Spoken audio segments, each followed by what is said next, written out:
Trump Zelensky বৈঠকের পর এবার পুতিন জেলেনস্কি বৈঠক ঘিরে বিশ্ব রাজনীতিতে বেড়েছে উদ্বেগ। ইউক্রেনের শান্তি ফেরাতে নানা উদ্যোগ চললেও নিরাপত্তা নিশ্চয়তা কতটা বাস্তবসম্মত তা নিয়ে প্রশ্ন রয়ে গেছে। 18 আগস্ট হোয়াইট হাউসে ডোনাল্ড ট্রাম্পের সঙ্গে বৈঠকে ভলোদিমির জেলেনস্কি জানান, ইউক্রেন ও মিত্ররা নিরাপত্তার রূপরেখা নিয়ে কাজ করছে। একই সঙ্গে ব্রিটিশ প্রধানমন্ত্রী কিয়ার স্টারমার নেতৃত্ব দিচ্ছেন কোয়ালিশন অব দ্য উইলিং নামক একটি জোটকে। যুক্তরাষ্ট্র ও ইউরোপের ভূমিকা ঠিক করতে ওয়াশিংটনে গেছেন ব্রিটিশ সেনাপ্রধান।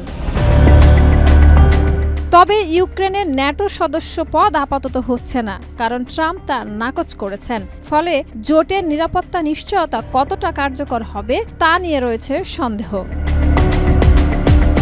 সম্ভাব্য নিরাপত্তা পরিকল্পনায় রয়েছে আকাশসীমা পর্যবেক্ষণ, কৃষ্ণ সাগরে নিরাপত্তা, সেনা প্রশিক্ষণ, অস্ত্র সহায়তা ও রাশিয়া চুক্তি লঙ্ঘন করলে নিষেধাজ্ঞা।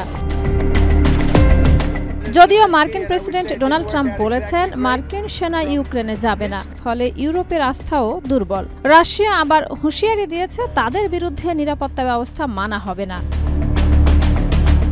বিশ্লেষকদের মতে ইউক্রেনকে এমন নিরাপত্তা দিতে হবে যা রাশিয়াকে ভবিষ্যৎ আগ্রাসন থেকে বিরত রাখবে, তবে সরাসরি সংঘাতে না জড়িয়ে।